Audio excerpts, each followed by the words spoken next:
Él tuvo un seminario para los matrimonios y fuimos grandemente bendecidos, pastor. Gracias por aceptar la invitación en esta mañana y con ustedes el pastor Zavala con el tema Dios está en la tormenta. El tiempo es de usted.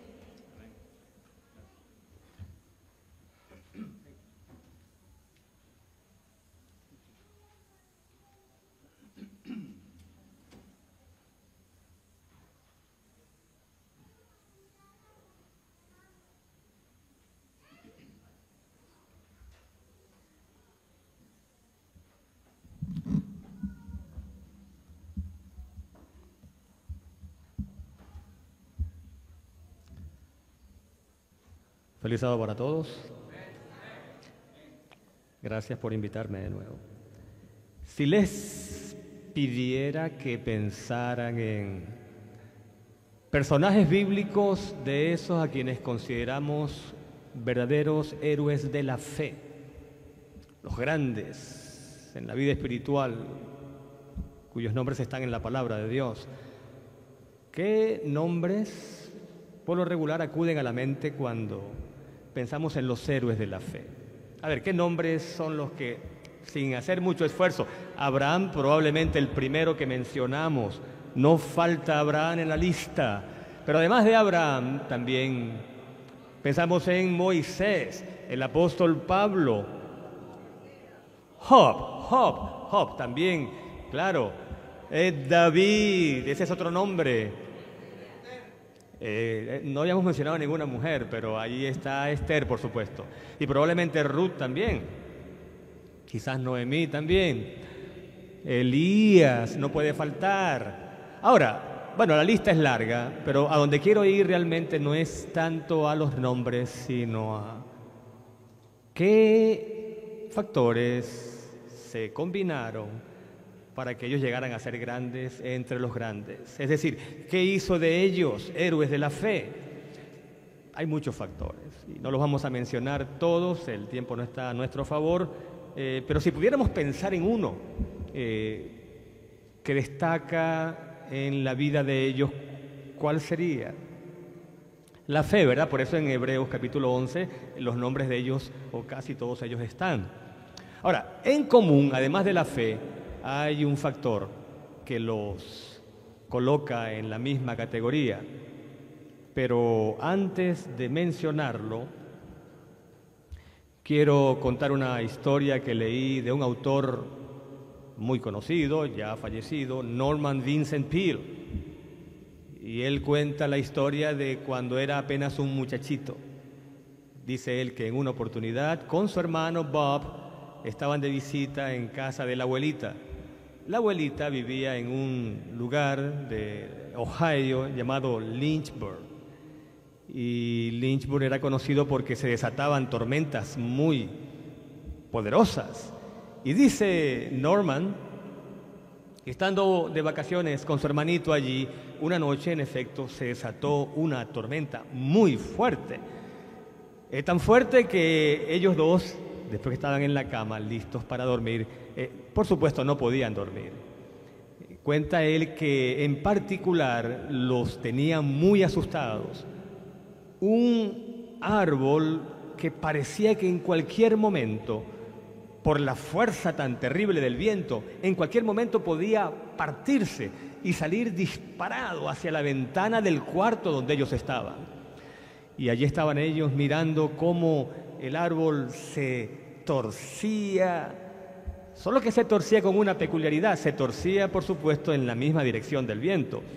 No se atrevía el árbol por supuesto a luchar contra el viento, sino más bien iba a doblarse en dirección del viento. Y cuando ya parecía que el árbol se iba a partir, como que se pusieron de acuerdo y los dos saltaron de la cama, salieron corriendo al primer piso y grande fue la sorpresa cuando los dos niños encuentran allá a la abuelita muy tranquila, con su Biblia abierta, leyéndola como si estuviera ausente a todo lo que estaba pasando fuera. Una lámpara estaba allí cerca y entonces la abuelita levantó su vista y vio a los dos niños que estaban realmente muy asustados. Entonces los llamó, los abrazó y después de tranquilizarlos, Él les pidió que observaran a ese árbol en particular.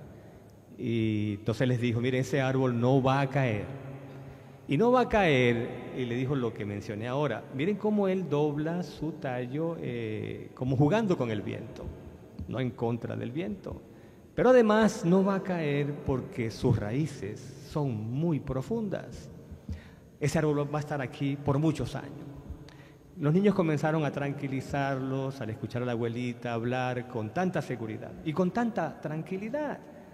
Pero lo que dice Norman, que quedó grabado en su mente por muchos años, fue una expresión que ya los niños estaban subiendo con la abuelita cuando ella les dijo: y recuerden que Dios está en la lluvia y también está en la tormenta. Y dice él que esa frase, esa expresión, Dios está en la tormenta, fue lo que lo ayudó esa noche a conciliar el sueño, porque hasta ese momento él solo había visto elementos negativos que estaban como en su contra en la tormenta, los rayos, el sonido del viento, todo lo que estaba ocurriendo parecía ser amenazante. Pero entonces escuchó esa frase de la abuela, que ¿cómo era que dijo? ¿Cómo fue que dijo? Dios está en la lluvia y también Dios también está en la tormenta. En otras palabras, por encima de la tormenta hay alguien que controla la tormenta, y ese es el poder de Dios. Dice él, ya terminando la historia, que ya siendo adulto, un día regresó a casa de la abuelita. Dice que muy grata fue la sorpresa cuando vio que el árbol estaba todavía allí. Y recordó a la abuelita cuando dijo: va a estar allí por muchos años. Y va a estar allí por muchos años porque sus raíces son profundas. Luego él hace la aplicación, ¿no? Dice que las raíces profundas son la fe, el amor y la esperanza, etcétera, etcétera. Pero sobre todo, dice él, que las palabras de la abuela nunca las pudo olvidar. Y cada vez que él está en el ojo de la tormenta, es decir, cuando está atravesando por serias pruebas, dificultades, tribulaciones, circunstancias difíciles, dice él, o decía, se acordaba de las palabras de la abuela: Dios está en la tormenta. Entonces, la pregunta que dejé en el aire fue: ¿qué factor los une aparte de la fe? Y ese factor es no solamente que estuvieron en pruebas difíciles, porque estar en pruebas o atravesando circunstancias difíciles no es una virtud en sí misma. Los malhechores, los ladrones, los asesinos se la pasan en problemas, ¿sí o no? Esos siempre están en pruebas. Así que tener pruebas en sí mismo no es una virtud. La virtud de estos héroes de la fe consiste en que en medio de sus pruebas siempre depositaron su confianza en Dios. En otras palabras, siempre creyeron que Dios estaba en sus tormentas. Y decir esto es hacernos eco, en cierta forma, de las palabras del salmista, cuando allá en el Salmo 23 él escribió: aunque ande en valle de sombra de muerte. ¿Qué cosa dice el salmista? No temeré mal alguno. Y aludiendo a Dios dice: porque tú estarás conmigo. Ahí está la virtud de los grandes. Un autor llamado Philip Yancey, en un libro, no sé cuál es el título en español, pero la traducción en inglés, el título es Finding God in Unexpected Places. Algo así como encontrar a Dios en lugares inesperados, es decir, encontrar a Dios donde uno menos espera. Y dice Yancey que esa fue la gran virtud. De hecho lo es, porque aún hay héroes de la fe vivos. Su gran virtud consiste en que ven a Dios más allá de sus circunstancias, más allá de las pruebas. Tienen esa capacidad de ver que por encima de las pruebas, por encima de las circunstancias difíciles por las que están atravesando, de alguna manera, con los ojos de la fe, ven que no están solos, porque Dios está con ellos. Y dice algo más, muy interesante esta aplicación. más o menos es una figura del lenguaje. Él dice, las grandes y las más fuertes relaciones interpersonales, por ejemplo, esposo y esposa, padres e hijos, amigos, y por supuesto la relación personal con Dios, dice, estas grandes relaciones, las más fuertes, siempre son el producto de que han superado sus crisis. Dice además, dice él, pensemos en Abraham, mientras sube el monte Moria. ¿A qué va él hacia el monte Moria con su hijo? Bueno, listo a sacrificarlo, a sacrificar a Isaac. Pensemos en Moisés, delante del Mar Rojo, con las hordas egipcias muy cerca de ellos, y de lado y lado acantilados o montañas. Pensemos en Moisés, pensemos en David con el gigante Goliat delante, pensemos en Elías, enfrentando a ¿cuántos profetas? 860 profetas de Baal y Acera. ¿Cómo pudieron prevalecer? O sea, ¿quién delante de 860 profetas o delante de un mar enardecido y las huestes egipcias detrás, quién puede ver a Dios? Pero dice Yancey, ahí está el producto de la fe. Porque la fe, dice él, es algo así como ver por adelantado lo que Dios va a hacer y que luego vemos en retrospectiva. Oiga, bien interesante. Ver por anticipado algo que no estamos viendo y que no ha ocurrido, pero ver el milagro antes de que ocurra y luego que ha ocurrido, mirar hacia atrás y decir, esta fue la obra de Dios. Qué cosa tan grande. Bueno, todos los héroes de la fe que hemos mencionado, de alguna manera creyeron que en medio de sus tormentas nunca estaban solos. Dios estaba con ellos. Y eso lo dice el mismo salmista David. Vamos a hablar de David un poquito hoy, pero hay varios salmos, entre ellos el 91. Vamos allá, por favor. Noten cuál es la promesa de Dios en el Salmo 91. La promesa de Dios nunca es, escúchese bien, usted no va a encontrar en la Biblia una promesa de Dios en la cual Él diga que no habrá pruebas. ¿La hay? Una promesa donde Dios diga, no tendrán pruebas. ¿La hay? No. De hecho, el Señor Jesús mencionó, estando en esta tierra, algo así como, en el mundo tendréis aflicciones, pero confiad. Ahí está.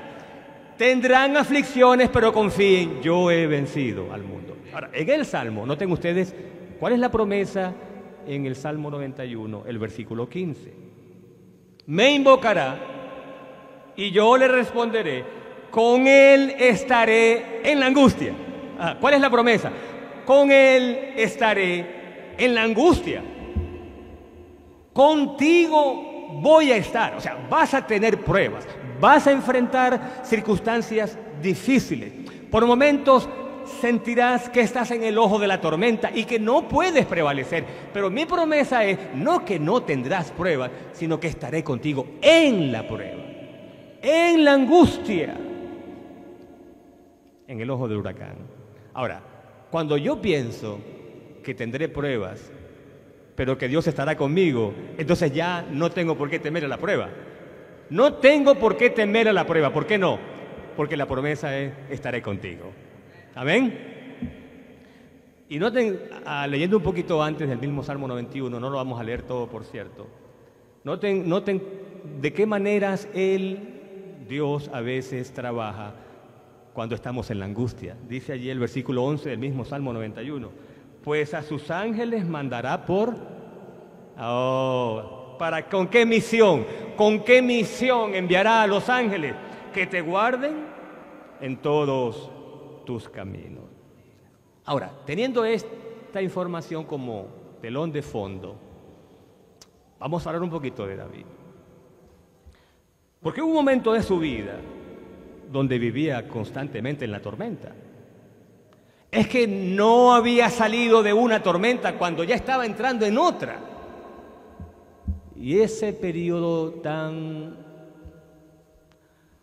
turbulento de su vida ocurrió, a ver, cuando alguien lo perseguía como si él era una presa muy codiciada, y ese alguien lo perseguía en forma desesperada para quitarle la vida. Estamos hablando de ese periodo cuando Saúl, ya al borde de perder su mente, de perder su cordura, comenzó a sentir celos de David.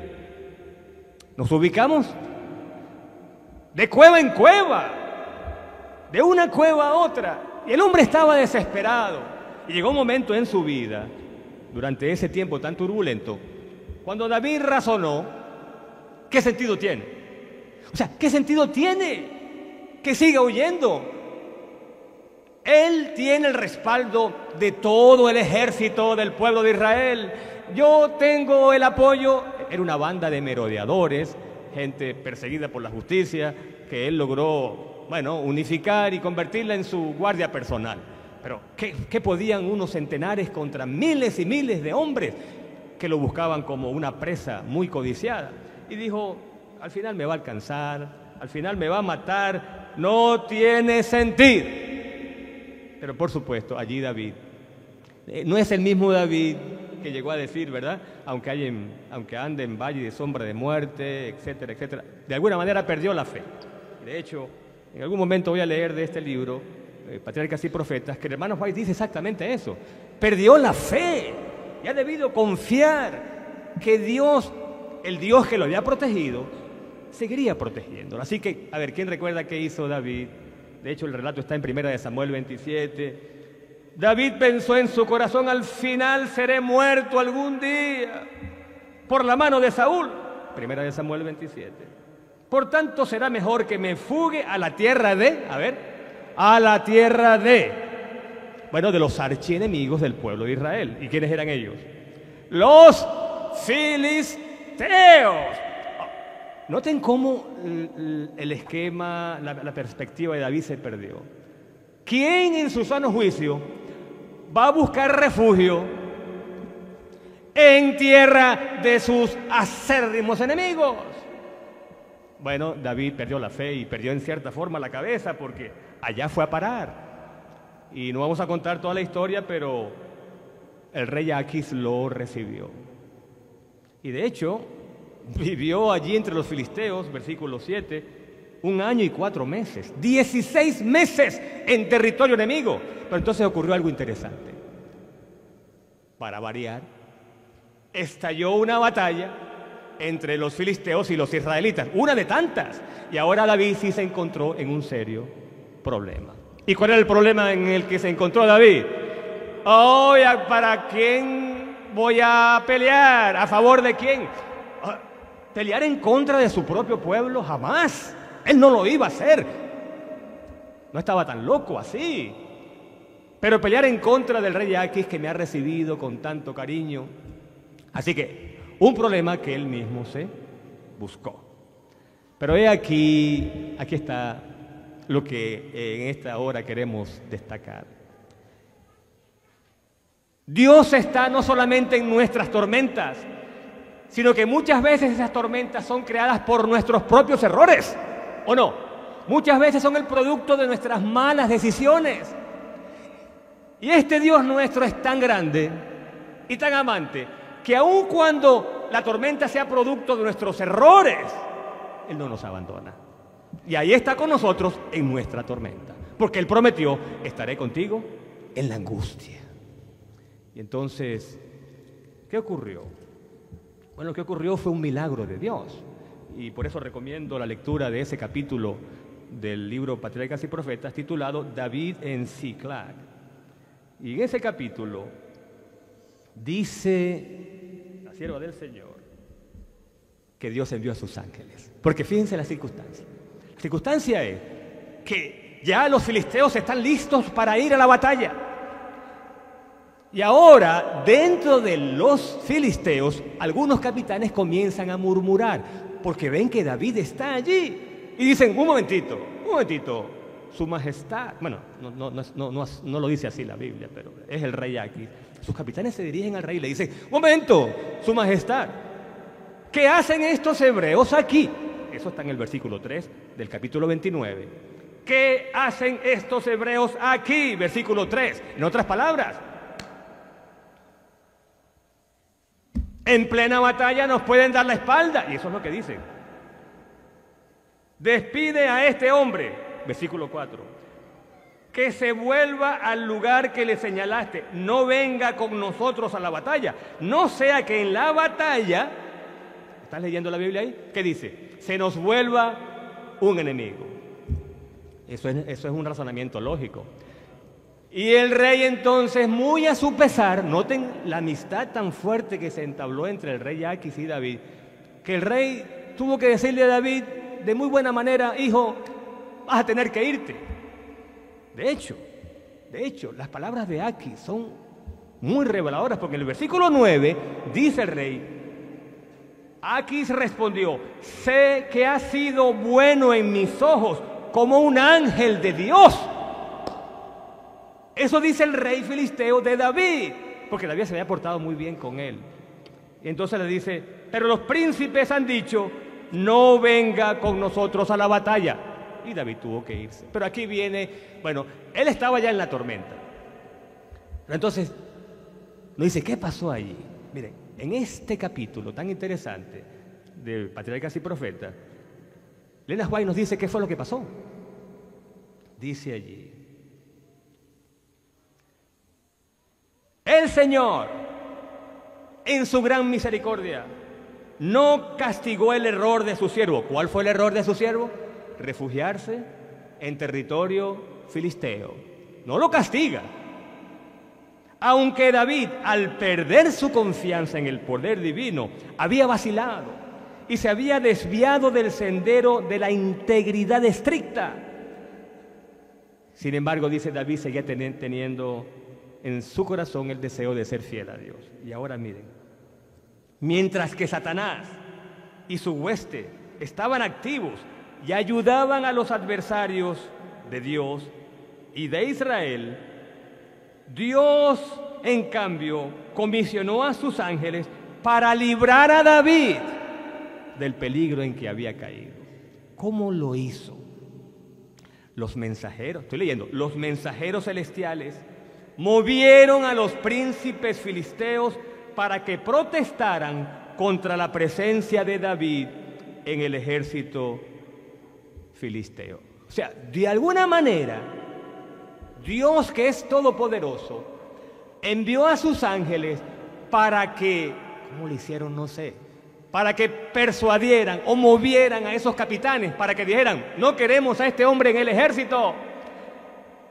Dios libró a David de una situación bien difícil. David tuvo que irse, no sabía que Dios había actuado, quizás en el cielo lo sabrá, pero lo cierto es que Dios lo libra. Y ahora David se va a casa. Él había establecido su campamento en una ciudad llamada Ziklag, filistea, que el rey Aquis le había asignado temporalmente.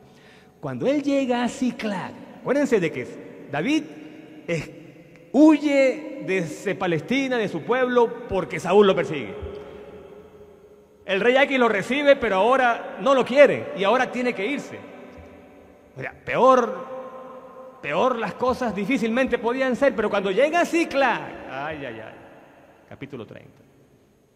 Cuando David y los suyos llegaron a Ziklag al tercer día de camino, encontraron que los amalecitas habían invadido el sur y a Ziklag. Habían desolado a Ziklag y le habían prendido. Óigame, es como cuando decimos: óigame, peor imposible. Ya las cosas estaban mal y ahora esto. Pero sin leer el versículo que sigue, ¿por qué las cosas se complicaron tanto ahora?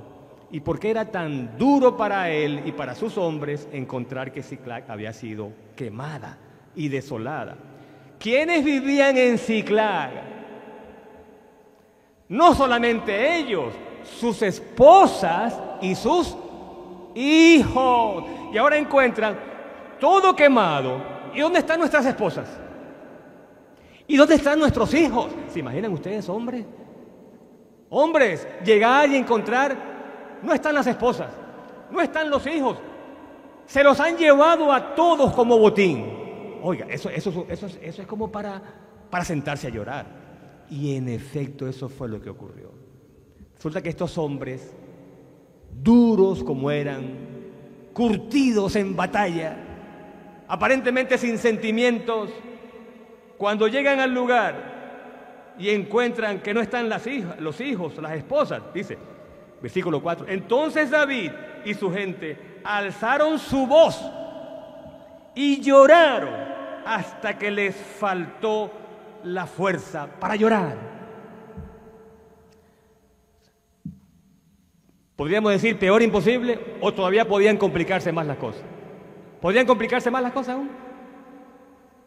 Bueno, se complicaron más. Dice, ¿pero cómo? ¿Cómo más? Bueno, porque resulta que después de que estos hombres ya no tienen fuerzas para llorar y levantan la vista,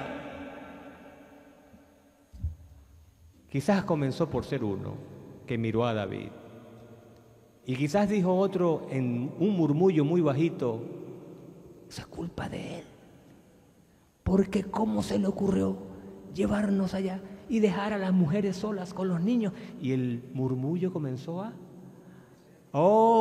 y ahora los ojos de 600 hombres airados, porque antes estaban heridos, pero ahora están heridos y airados. ¿Y airados con quién? Nada menos que con su jefe. El hombre por el cual ellos estaban dispuestos a dar la vida, ahora ellos tienen otra idea. ¿Qué dice allí? Dice, versículo 6. Y David se angustió mucho porque el pueblo hablaba de ¿qué? ¿Qué dice tu Biblia allí? Apedrearlo. Óigame. Apedrearlo. ¿Cuántos hombres eran? Oye, 600 piedras. Eso es mucho. ¡Wow! Apedrearlo. Peor imposible. Todo el pueblo estaba amargado, cada uno por sus hijos y sus hijas. Y ahora, despegue la vista de la Biblia, porque la pregunta es,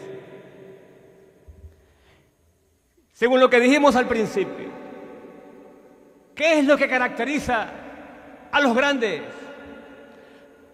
A los que son grandes entre los grandes. ¿Qué factores caracterizan la conducta de aquellos que están en pleno ojo de la tormenta?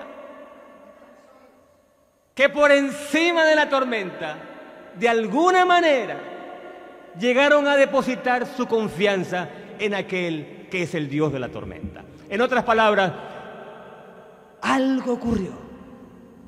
Y ya vamos a decir qué. Pero leamos primero lo que dice la Biblia.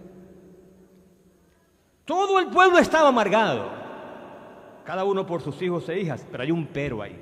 Pero David se fortaleció en el Señor su Dios. Y ahora, eso tenemos que explicarlo. ¿Saben por qué? Tenemos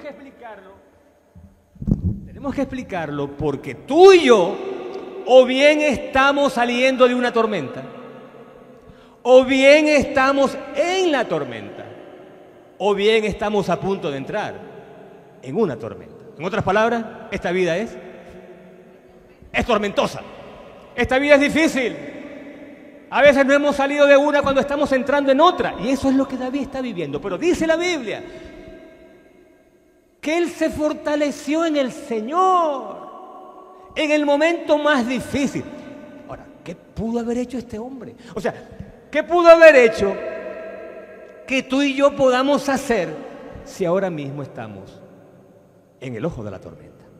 O cuando lo estemos mañana o pasado. La Biblia no lo dice. Pero este capítulo, que ya lo he mencionado varias veces, dice algo interesante. Es la página 749. Escuchen. Atención. David se fortaleció en su Dios. Ahora, repasó su vida, agitada por tantos acontecimientos. En otras palabras, se dirigió hacia el pasado y su alma se refrigeró. ¿Qué significa se refrigeró? Se oxigenó al recordar las muchas evidencias del favor de Dios. ¿Qué pasó? ¿Qué fue lo que pasó con David? Que en un momento dado está angustiado, porque dice, se angustió mucho, y después dice, se fortaleció en el Señor. ¿Qué lo fortaleció?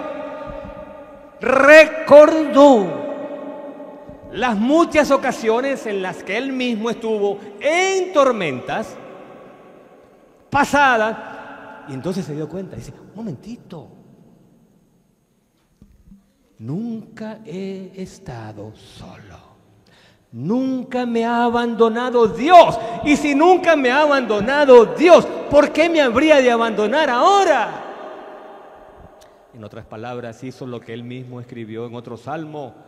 ¿Se acuerdan ese salmo que dice, alaba alma mía Jehová, alaba alma mía Jehová, alaba alma mía Jehová, y no olvides ninguno de sus beneficios? No olvides. Ese es el mensaje de esta mañana. No olvides, en tus mejores y en tus peores momentos, Dios ha estado contigo. Y cuando estés en el ojo de la tormenta, recuerda que nunca has estado solo y nunca lo estarás, porque Él ha prometido, contigo estaré en la angustia. Y el Señor lo reiteró, en el mundo tendrán aflicción, pero confíe, porque yo he vencido al mundo. Y otra promesa dice, aquí yo estoy con vosotros, ¿cuánto tiempo? Todos los días, hasta el fin del mundo. Hasta el fin del mundo. Y ahora, bueno, la historia que viene tú la puedes leer, el tiempo ya prácticamente se está yendo, pero entonces, un David transformado, después de recordar, Dios nunca me ha abandonado. Entonces parece que su mente se aclaró, porque dice el relato que entonces, versículo 7, llamó al sacerdote Abiatar y le dijo, te ruego que me acerques el éfod. Abiatar se acerca con el éfod y David consultó al Señor, pensando bien clarito, bien enfocado, mirando más allá de las circunstancias. Está pensando muy claramente, porque ahora consulta al Señor. Y dice el versículo 8, noten las preguntas específicas. ¿Qué haré? ¿Seguiré a esa tropa? ¿La podré alcanzar? Y él, el sacerdote, le dijo, síguela, que de cierto la alcanzarás y sin falta librarás la presa. Óigame, eso es una promesa atrevida. Sin falta. ¿Qué significa sin falta?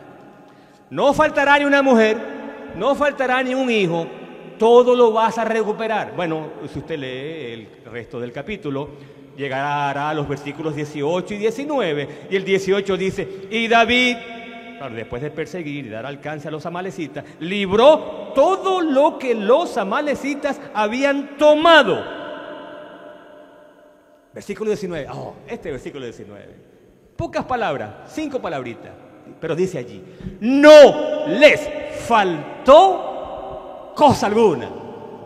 Óigame, todos ellos intactos, no les faltó ni un cabello, ni chica, ni grande, así de hijos e hijas del robo y de todo lo que habían tomado, David lo recobró, todo.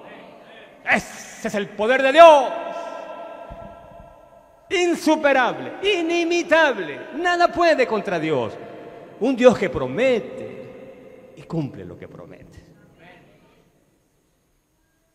Bueno, esto podría terminar aquí, pero me gusta el final, porque parece mentira que tiene tantas cosas buenas que dejar esto último es como ser injusto con el relato. Resulta que cuando ellos regresan, los mismos hombres que hacía quizás unas horas querían apedrearlo, lincharlo, En el versículo 20 dice, David tomó también las ovejas. Es que todo lo recuperaron. Y el ganado. Entonces, estos mismos hombres llevan el botín a David y le dicen, esta es la presa de David. ¿Qué están diciendo? Esta es la presa de nuestro jefe. En otras palabras, ahora lo están reconociendo de nuevo como el líder del grupo.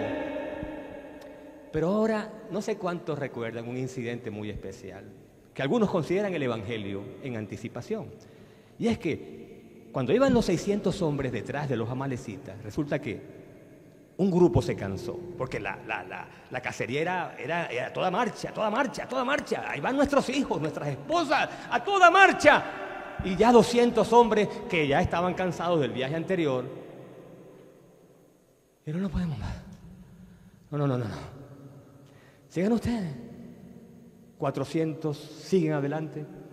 200 se quedan en el torrente de Besor. Recuerda ese nombre. Torrente de Besor. Se quedan allí cuidando la comidita, cuidando algunas cositas. Y aquellos 400 siguen. Cuando los 400 regresan con todo lo recuperado, ocurre un incidente muy interesante. Y es que cuando encuentran a los 200,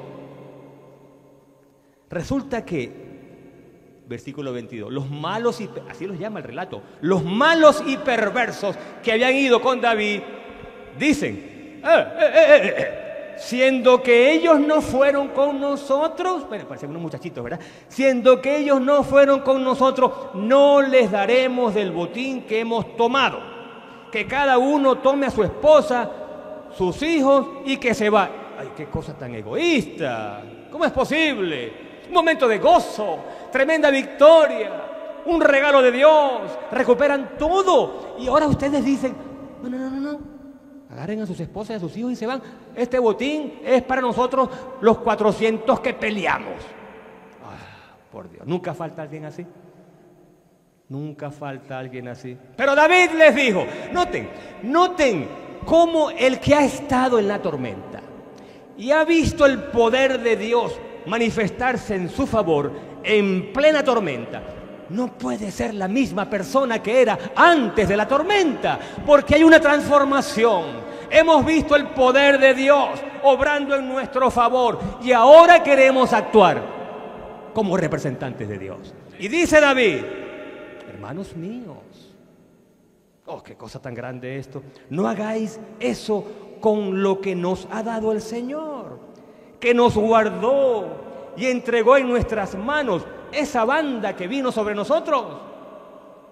¿Quién os dará razón de eso? O sea, ¿quién va a justificar lo que ustedes están diciendo? ¿Quién los puede apoyar? Y ahora escucha. Igual parte ha de ser de los que van a la batalla como de los que quedan cuidando el bagaje. Les tocan partes iguales. Qué bonito, ¿verdad?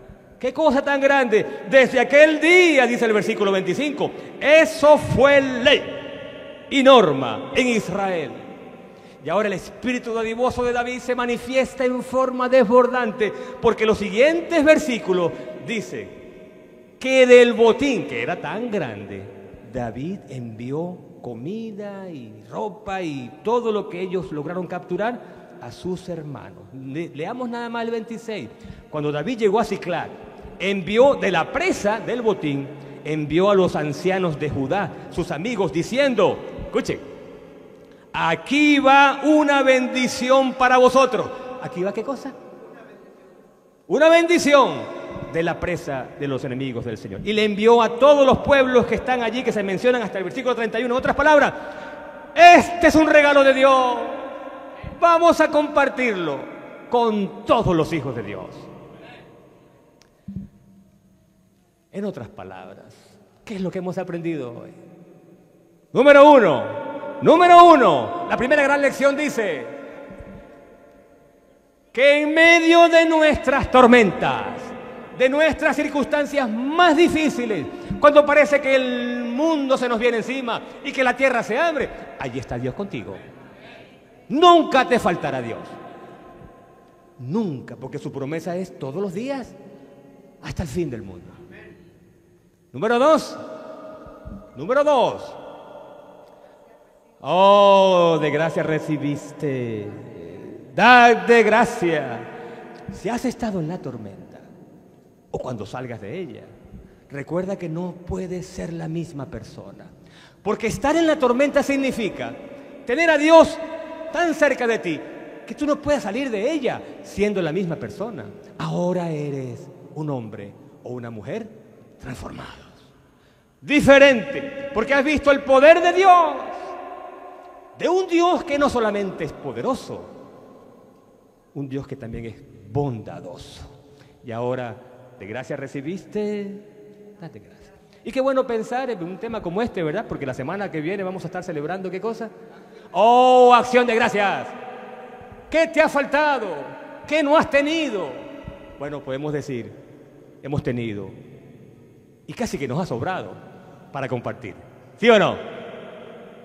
Y ahora sí, termino con un pensamiento. Este pensamiento lo estoy dejando para el final. Porque puede ser que alguno diga, ¿sabe, pastor? Todo lo que usted ha dicho está muy bueno, pero resulta que esta tormenta en la que yo estoy es producto de mis errores. Yo mismo me creé este problema. Siembra viento, cosecha, tempestades, así que no tengo por qué pedirle a Dios que me ayude porque yo soy el culpable. Bueno, esta es una promesa preciosa, porque dice, Ministerio de Curación 192, de esta misma colección. Si en nuestra ignorancia damos pasos equivocados, el Salvador nunca nos abandona. Que cometiste ese pecado, que cometiste ese error, que perdiste los estribos, dijiste cosas que no debías decir, que le diste la espalda a tu esposa, a tus hijos, a tu mejor amigo o al mismo Dios. Dice aquí, si en tu ignorancia te equivocaste, el Señor no te abandona. No tenemos nunca por qué sentirnos solos. Los ángeles son nuestros compañeros. Estoy leyendo, y ahora la parte final, escucha esta belleza. En el camino que conduce a la ciudad de Dios, no hay dificultades que no puedan vencer quienes en Él confían. No hay peligros de los que no puedan verse libres. No hay tristeza, ni dolor, ni flaqueza humana para la cual Él no haya preparado un remedio. No hay que decir más nada, este es el último pensamiento, porque ese es el pensamiento que nos vamos a llevar, que no hay nada en este vasto universo que nos pueda separar del amor de Dios. ¿Cuántos se sienten contentos por ese Dios que tenemos? Ese Dios que no solamente es poderoso, sino bondadoso y que ha prometido, y Él es fiel a sus promesas, estaré contigo en la angustia. ¿Cuántos días? ¿Hasta cuándo? Hasta el fin del mundo. ¿Cuántos quisieran, colocándose de pie, decir, Señor, quiero tener la suficiente fe que me permita ver que tú estás muy cerca de mí, en plena tormenta, en la angustia, creer que no importa cuál sea la tormenta, cuán fuerte sea, tú estarás muy cerca de mí, hoy, mañana y todos los días, hasta el fin del mundo. Padre amado que estás en los cielos, santificado, Señor, sea tu nombre. Gracias, Padre, porque en medio de nuestras tormentas, cuando estamos atravesando el valle de la muerte, podemos decir con seguridad, al igual que David, no temeremos mal alguno, porque tú estarás con nosotros. Y ahora, Dios, que esta fe nunca nos falte y que podamos compartirla con otros. Y no solamente compartir nuestra fe, Señor, al igual que David, podamos tener ese discernimiento espiritual para no quedarnos con las bendiciones que tú nos das y que son muchas. Que podamos compartirlas con aquellos que no las tienen, especialmente la bendición más grande de todas las bendiciones, que es el Evangelio de Cristo nuestro Señor, en cuyo nombre pedimos todas estas cosas. Amén. Vamos a permanecer de pie, porque vamos a cantar un himno que vamos a entonar como una alabanza fragante para la honra y gloria de nuestro Dios.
Padre nuestro que estás en los cielos, Señor, alabamos y glorificamos tu nombre hoy y por siempre.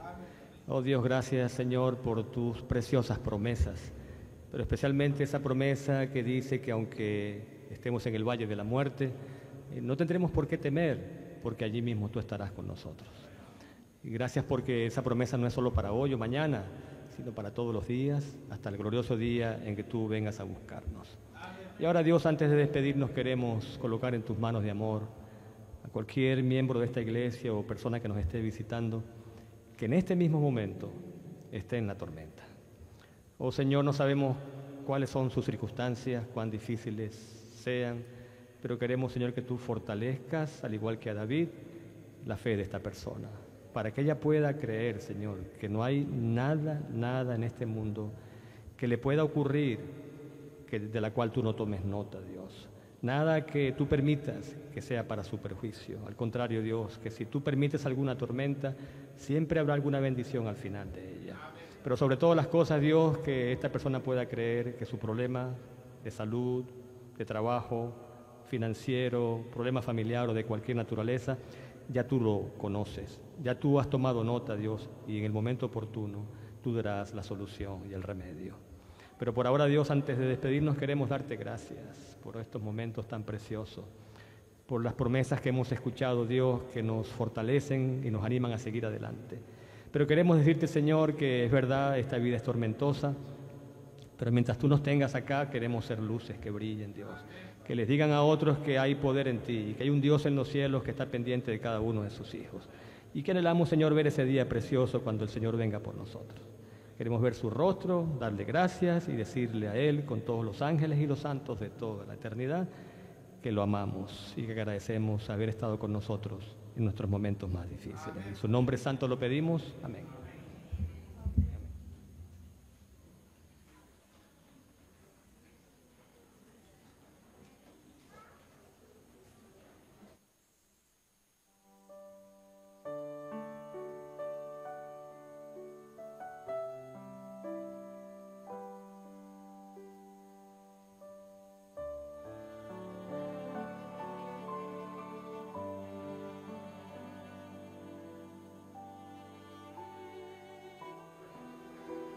Testing 1.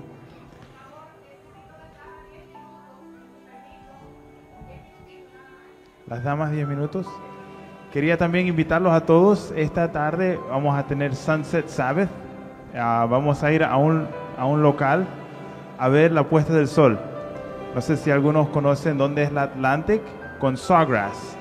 Hay un parque, ahí vamos a verlo. Aquí es la dirección West Atlantic Boulevard en Coral Springs. Queda como a media hora de acá. Pero vamos a ver el sol bajar. Se puede ver todo el Everglades y vamos a tener una reunión ahí para hacer Sunset Sabbath, ¿ok? Los que necesitan información me pueden llamar o pedirme la información. Pueden tomar la foto. Eso es la Atlantic con la 869 que es la Sawgrass Expressway. Angel, put the other slide. Si quieren tomarle foto. Nos estamos reuniendo a las 4:30. So, los que quieran, estamos aquí a las 4 y salimos para allá.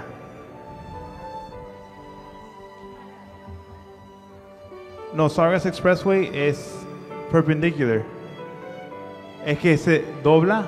La Sawgrass hace con la 95 y dobla. Hace como un doblaje que se une con la 595.